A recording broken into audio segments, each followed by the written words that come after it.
이등병 시절 이야기 합본 제1편 연무대를 떠나다. 그동안 올린 이등병 시절 이야기를 주제별 합본으로 올려드립니다. 이등병 시절 합본 제1편은 논산훈련소 퇴소식, 간다간다, 7076 부대, 열차육소대, 열차점호 등 3개의 이야기가 포함되어 있습니다.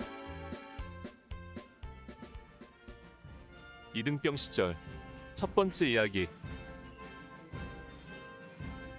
논산훈련소 퇴소식. 1981년 1월 16일 금요일, 마침내 우리가 훈련소를 퇴소하는 날입니다. 그동안 40여일 생활해온 훈련소를 떠나 이제 나의 남은 군대 시절을 보낼 자대로 가야 하는 것입니다. 모두들 들뜬 마음으로 지난 이야기를 나누며 또 앞으로의 행로에 대해서도 걱정 반 기대 반으로 이런저런 이야기들을 나누며 하루를 시작했습니다. 우리들의 최대 관심사는 앞으로의 진로였습니다. 훈련 기간 내내 내무반장과 조교들은 논산훈련소는 특가병 훈련소이기 때문에 너희들은 후반기 교육을 받고 특가병으로 군대 생활을 하게 될 것이다 라고 했기 때문에 그 누구도 우리가 소총수가 되어 전방으로 배치되리라고는 생각하지 않았습니다. 다만 우리 각자 어떤 주특기를 받게 될 것인지가 주된 관심사였고, 주특기에 따른 후반기 교육받을 학교가 어디에 있는지 등이 궁금했습니다. 한편 그동안 정해둔 소대원들 중 친하게 지낸 전우들은 이제 헤어져야 한다는 생각에 섭섭함을 감추지 못하고 있었습니다.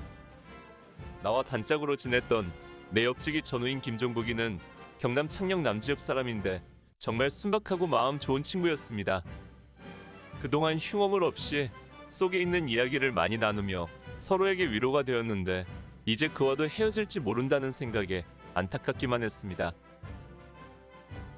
아침부터 연대 통합 퇴소식을 위해 서둘렀습니다. 날씨는 다행히 맑고 쾌청했습니다.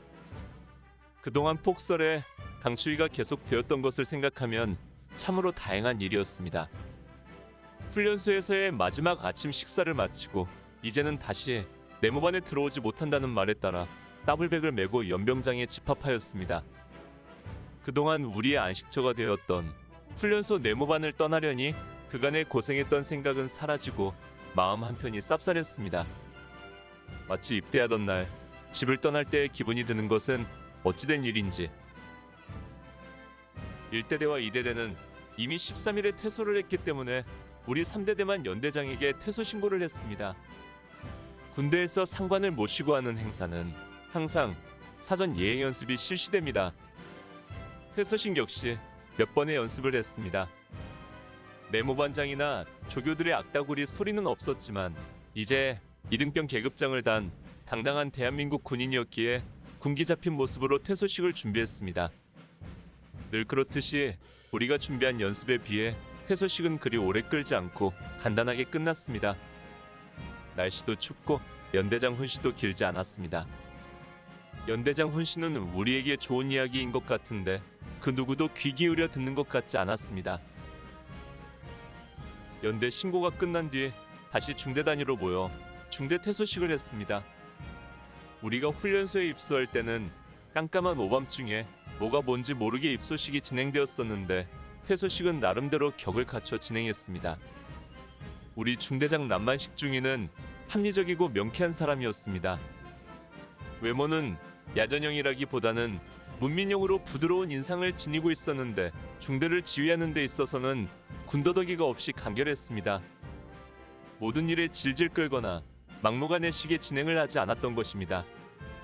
중대 퇴소식 역시 그런 중대장의 성격처럼 간단하고 명쾌하게 끝났습니다.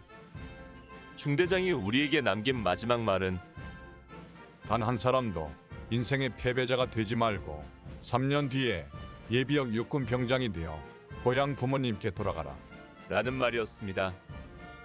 우리 중대는 간단히 퇴소식을 마쳤지만 그러나 우리가 먼저 끝났다고 해서 먼저 갈 수는 없었습니다. 다른 중대들이 끝나야 했기 때문입니다. 훈련소에서의 모든 일정을 끝마친 우리는 더블백을 깔고 앉아서 기다리고 있는데 그동안 우리를 몹시 괴롭혀서 연대 소원수리의 타켓이 되었던 조교 최모성 병이 역시 더블백을 들고 나타났습니다. 그러더니 우리를 향해 큰 소리로 거수경례를 하고는 그동안 괴롭힌 점 사과하더니 자신도 전방으로 전출 간다고 물먹이며 말하고는 역시 거수경례를 붙이고 총총히 떠나갔습니다. 우리는 그 모습을 보며 한편 고소해하면서도 한편으로는 안 됐다는 생각들을 했습니다. 마침내 이동을 시작했습니다. 그동안 우리를 가르쳐준 소대장 한 명과 내무반장 한 명이 인솔했습니다. 입수하던 날 그악다구리하며 드자비하던 분위기는 전혀 없고 우리도 제법 의젓한 모습으로 오와 열을 맞추어 걸어갔습니다. 이제는 이등병 계급장이 빛나는 대한민국의 진짜 군인이었으니까요. 이등병 시절 두 번째 이야기. 간다 7076 부대 열차 6소대. 훈련소에서 퇴소식을 마친 우리들은 이동을 시작하여 항상 드나들던 훈련소 후문인 충성문을 지나 처음 입대하던 날 입소했던 입소대로 갔습니다. 알고 보니 이곳은 입소뿐 아니라 배출 때도 같이 있어 훈련이 끝난 병력을 배출시키는 역할도 하고 있었습니다. 배출 때에 일시 배속된 우리는 네모반을 지정받고 이곳에서 간단한 신체 검사와 보급품 검사를 받았습니다. 신체 검사는 거의 요식적으로 했지만 지급된 관물 검사는 각 항목마다 부르면서 체크를 했습니다. 그러나 더블백을 열고 꺼내보라고는 않고 각자의 의견만 들었습니다. 배출대에서 점심 식사를 하고 휴식을 했습니다. 잠시 쉬는 동안에 우리는 의견이 분분했습니다. 이곳에서 며칠 있다가 배출된다는 사람, 오늘 바로 나갈 것이라는 사람, 티오가 되는 대로 필요한 사람만 뽑아간다는 사람, 전체가 한꺼번에 다 나갈 것이라는 사람 등등 아무도 확실한 것은 모르는 채 단편적으로 아는 지식으로 말했습니다. 오후 3시경 집합 명령이 떨어졌습니다. 더블백을 들고 전체 집합하라는 것으로 보아 이곳을 떠나는 것이 확실했습니다. 배출대 기관병 하나가 나서서 통제했습니다. 지금부터 여러분은 각자의 주특기별로 분류하여 자대 또는 후반기 교육을 받게 된다. 내가 부르는 것을 잘 듣고 자기 군번이 들리면 즉시 튀어나오도록 한다. 알았나? 사실 우리가 훈련받는 내내 내무반장과 조교들은 우리에게 논산훈련소는 특과병을 교육하는 곳이기 때문에 너희는 후반기 교육받고 자대 배치될 거다. 라는 말을 귀가 따갑게 들었습니다. 그래서 모두들 후반기 교육을 받으러 갈 줄 알았는데 막상 배출대에 오니 일부는 자대로 곧바로 가는 사람도 있는 듯 했습니다. 나중에 알고 보니 우리 같은 12월 군번은 특과병 TO가 많지 않아서 자대로 빠지는 경우가 많다고 하더군요. 내가 먼저 간다 한 다음 부대명과 열차 번호를 말할 것이다. 그리고 해당하는 군번을 부를 것이니 해당되는 사람은 즉시 나와서 따로 정리하도록 한다. 그리고는 곧바로 분류하기 시작했습니다. 간다 공병학교 열차 2소대. 그리고는 공병학교 후반기 교육을 받을 사람의 군번을 부르기 시작했습니다. 군번이 불린 사람은 즉시 대답하고 나가서 따로 정렬했습니다. 이어서 통신학교 열차 3소대, 6831 부대 열차 4소대, 7353 부대 열차 5소대, 각 열차 소대에 해당하는 군번을 부르는데 거의가 번호 순으로 불렀습니다. 간혹 뒷번호가 나오는 경우도 있었지만 대부분은 군번 순으로 끄는 것 같았습니다. 7353 부대 열차 5소대는 바로 내 앞 군번까지 불렀습니다. 그리고는 나는 7076 부대 열차 6소대에 분류되었습니다. 딱 번호 하나 차이로 나는 7353 부대와 7076 부대로 갈린 것입니다. 누누이 들었던 군대는 줄이라는 말이 생각나는 순간이었습니다. 7076 부대는 열차 6소대와 7소대가 배정되었습니다. 그만큼 많은 병력이 간다는 이야기였습니다. 이때부터 갖가지 미각인 정보가 나돌기 시작했습니다. 7076 부대가 의정부라느니 가평이라느니 또는 철원, 춘천 등등 군인이 갈 만한 곳이면 거의 모든 지명이 나왔습니다. 그러나 그 누구도 딱 부러지게 어디라고 알고 있는 사람은 없었습니다. 다만 확실한 것은 북쪽으로 가는 것만은 틀림없어 보였습니다. 분류가 끝나고도 우리는 밖에서 무한정 기다려야만 했습니다.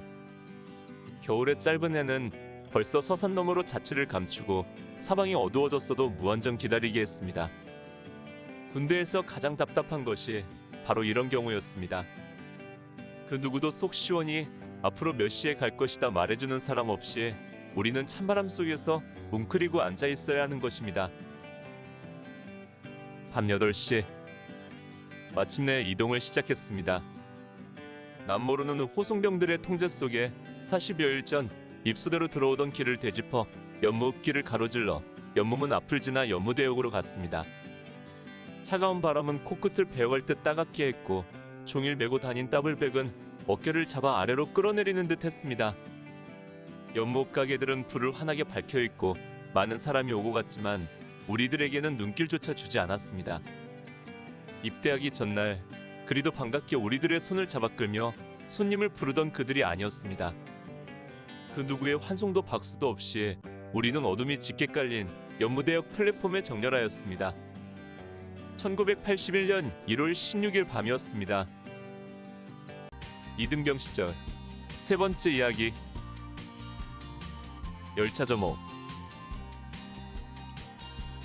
연무대역에는 이미 우리를 싣고 갈 열차가 조용히 서서 기다리고 있었습니다. 다른 기차역과는 달리 흐릿한 가로등 몇 개만이 비치는 플랫폼은 조용히 서 있는 열차와 추운 날씨 등과 어울려 더욱 스산한 느낌을 주었습니다. 우리는 각기 분류된 열차 순서대로 탑승할 열차 옆에 정렬하여 섰습니다.